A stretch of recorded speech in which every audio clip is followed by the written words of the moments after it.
రేవంత్ రెడ్డి విద్యాశాఖ మంత్రిగా ఉండటం దౌర్భాగ్యమని మాజీ మంత్రి హరీష్ రావు ఆగ్రహం వ్యక్తం చేశారు. బీటెక్ విద్యార్థులను అవమానపరుస్తున్నారన్నారు, మండిపడ్డారు. పాలిటెక్నిక్ విద్యార్థులను కలవడం సహా టీఎన్జీఓల ధర్నాలో పాల్గొనకుండా హరీష్ రావును పోలీసులు అరెస్ట్ చేశారు. ఉద్యోగులకు పెండింగ్లో ఉన్న పీఆర్సీలను ఇవ్వాలని హరీష్ రావు డిమాండ్ చేశారు. ఉపాధ్యాయ ఉద్యోగ సంఘాలు ప్రభుత్వం ఇచ్చిన మాట అమలు చేయాలని అడుగుతున్నారు తప్ప గొంతెమ్మ కోరికలు కోరడం లేదు.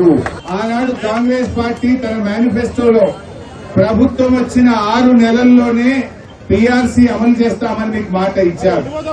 అంతేకాదు పెండింగ్ లో ఉన్న డిఏలను తక్షణమే అందిస్తామని మాట ఇచ్చారు. మెగా డిఎస్సీని అమలు చేస్తామని చెప్పారు.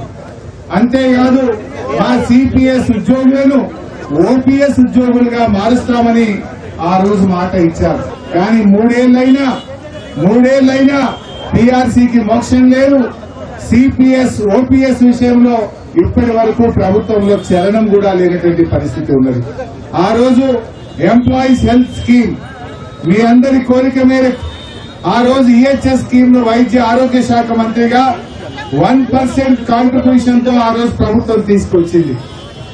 కానీ వీళ్ళు వచ్చిన తర్వాత 1% కాదు 1.5% అన్నారు. మిమ్మల్ని అడగకుండానే 1.5% తీసుకున్నారు. భార్యాభర్తలు ఉద్యోగులుంటే ఇద్దరిది కట్ చేసిండ్రు. ఇంట్లో తండ్రో తల్లో రిటైర్డ్ ఉద్యోగి ఉంటే 3 కట్ చేసిండ్రు. కానీ మరి ఈహెచ్ఎస్ అమలవుతుందా? ఈ రోజుకు అమలైతలేదు.